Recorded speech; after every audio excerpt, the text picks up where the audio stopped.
which would surprise no one. Exactly. Part of any flames on it. I'm not real sure about that. Steve Burns. With Robbie Loomis, and Robbie, it looks like all that preparation paid off. What a lightning fast pit stop. Those guys been on fire all year. You know, it's glad to get to see them here and tonight. You know, it's special for the pit crew to be able to do this. Matt Clark, that pit crew team, Mark Morrison, all the trainers, they've done a great job. Dave Smith, Shane Church on that front, it's really smoothed out.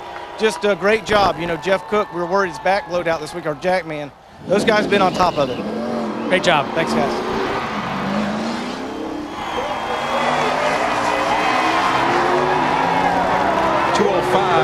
.358. Gordon and now Dale Earnhardt Jr. comes onto the Speedway. And that's about 2 seconds slower than Bobby Labonte's base time. But remember, with the penalty, Bobby Labonte right now will be second. Yeah, Jeff's lap speed was quite a bit slower. It was only fast lap to one full lap. No penalties on Gordon, so here's Junior to the green flag. It'll be his fourth Winston. He qualified fifth 3 years ago and won it, won $500,000. Talked to Tony Uri Sr., Tony Uri Jr. as well, the crew chief on this race car. This is a brand new race car, no tests, no wind tunnel. In fact, he said they just barely finished it to get it out here. They've just gotten so good with these cars, Larry, that they just almost don't have to test them. Of course, Junior's going to run his first lap on the racetrack.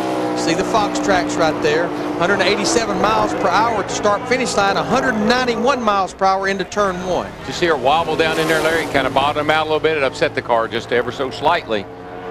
Sometimes when they're going fast, they move around like that. How fast did you have him, Darrell? I had a 29.40. So pretty good first lap. Real good. Now let's watch the Fox tracks right here. 160 miles per hour. Let's see what it is. He comes on the pit road right there. You see it falling right at 100 miles per hour. In fact, 96 miles per hour in the transition off the racetrack on the pit road. That looked good, Larry. He really got all the way around to the turn 4 area before he started blowing up. Got it in the box good.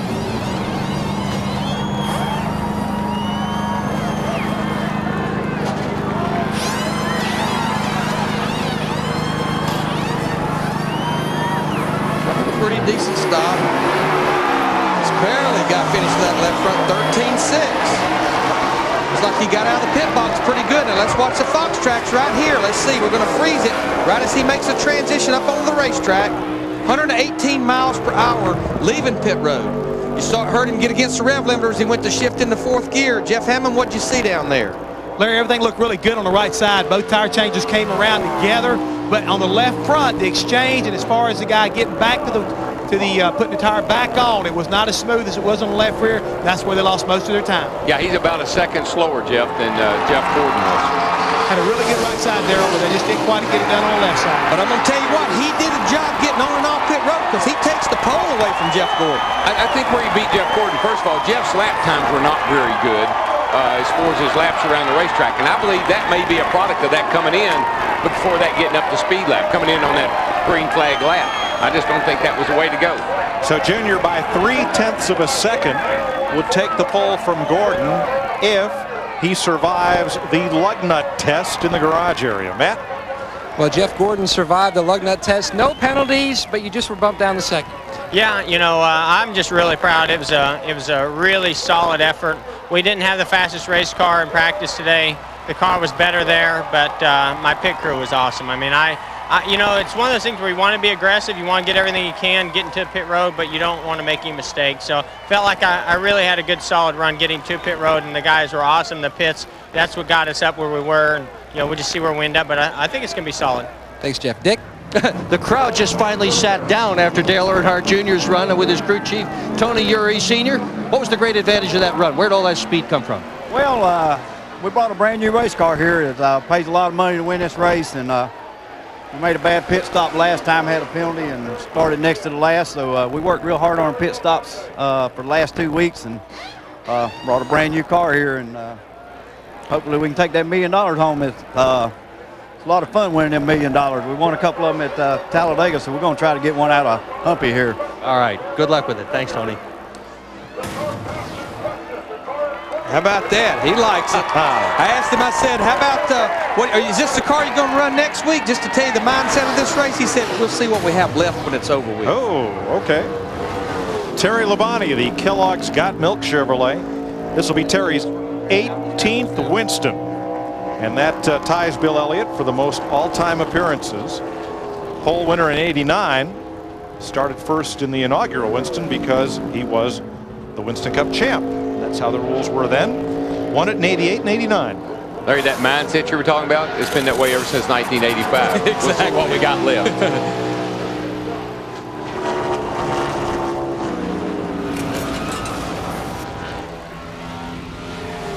Terry Labonte, he completes his first lap on the racetrack. So that means he'll be coming to pit road this time. Remember, right now, our trap speed coming off the racetrack, getting on the pit road in turn 4 right now is 96 miles per hour. I think this is the way to do it, because you take the green flag on the racetrack, you're going faster at the start of lap 1, run 2 laps with a quicker starting speed, and then since you're coming off from a dead stop, run just that last lap.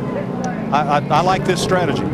Well, I just like it to see Terry Labonte's crew, Jim Long, the crew chief, kicking 4 tires. Gerald, I just like the mindset of that driver being able to leave pit road and focus on running that 1 lap first before he has to come to pit road. Yeah, I mean, that's the conventional way that you would do it. If you're going to say how are you going to do it, that's how you do it. So if you do it any other way, then you're taking a chance of maybe it could work either way for you, but I think in this case it works against you. There you see the Fox tracks as he's leaving pit road. 123 miles per hour. He's much faster, about 5 miles per hour faster leaving the Dale Earnhardt Jr. And a 13.6 second stop. 2 schools of thought, Darrell, about getting out of the pit box. One is spin those tires till you get out to the asphalt, and the other is not spin them so much, let the tires hook up quicker. I wonder which way accelerates better. I can't really say. It depends on the gear in the car, and it depends on a lot of things. The main thing is don't stall it. Terry's going to be second quickest. And, you know, talking about gears, Darrell, you can normally run pretty fast here, just normal qualifying conventionally with a higher gear. But a lot of teams were putting lower gears in to be able to lunge that car off pit road after that pit stop. The main thing is, Mike, is to answer your question, you just don't want to stall it. You got to get those wheels spinning so that the engine doesn't bog down and stumble and get yourself in trouble. So Terry Labonte is currently second. Matt?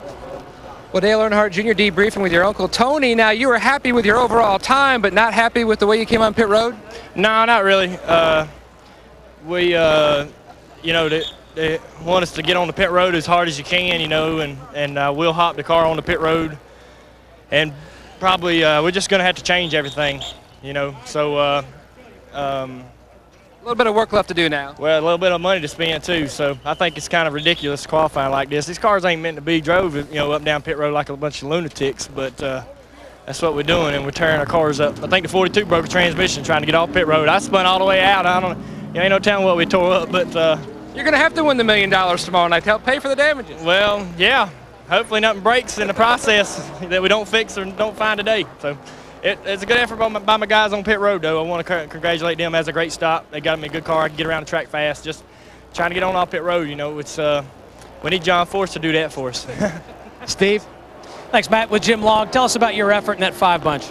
I'll tell you, that was a great effort. I'm really proud of everybody. Great lap time by Terry on the racetrack. 13.4 on the pit stop. I am really ecstatic. Said he drove a little too far into 3 coming back to get the flag, so he must have missed it by a little bit, but we've come a long way. Dale Earnhardt Jr. said they're driving like lunatics on pit road. How about your driver? I'm not driving, so I don't know. Good point, Jim. I like that. Jeff? Mike standing there just a minute ago. Sean Parker right now is getting ready to make his first call to his driver Dale Jarrett to bring him on pit road. And a second ago, he was making eye contact with all the guys on pit road, telling them, no mistake, guys, no mistakes. Sean is the new crew chief for Dale Jarrett. Right now, Earnhardt Jr. leads Terry Labonte, Jeff Gordon, Bobby Labonte are the fast 4. There is Sean, elevated from car chief for Elliott Sadler to crew chief for Dale Jarrett. And Dale's very optimistic. He worked with these guys in Kentucky, and he said they really communicated well, and he thought that this was going to be a good move for his team. See the Fox tracks here. He was 193 miles per hour in turn 1 right here, and he comes off the racetrack. That's on hot. the pit road, 104 miles per hour. That's quite a bit quicker than Dale Earnhardt Jr. Dale Earnhardt Jr. was 96. It looked a little hot. DJ was practicing that late this afternoon, getting onto pit road and then getting out of the pit box, John Force style. Here we go. Well, if he got on there, you know, without speeding, that was a really good job because it appeared to be really fast. It was a little too fast, Darrell. I thought so. DJ is gonna pay the fine. 20 seconds added to his time. Here you see the Fox track. Of course, this is somewhat of a moot point because he will have 20 seconds added to his time. Let's see how fast he is leaving. 124 miles per hour. A little bit faster than Terry Labonte and Dale Earnhardt Jr. So Dale Jarrett will take the 20-second penalty. He'll be either 4th or 5th. There's his car owner, Robert Yates. We'll check it when we come back to qualifying for the Winston.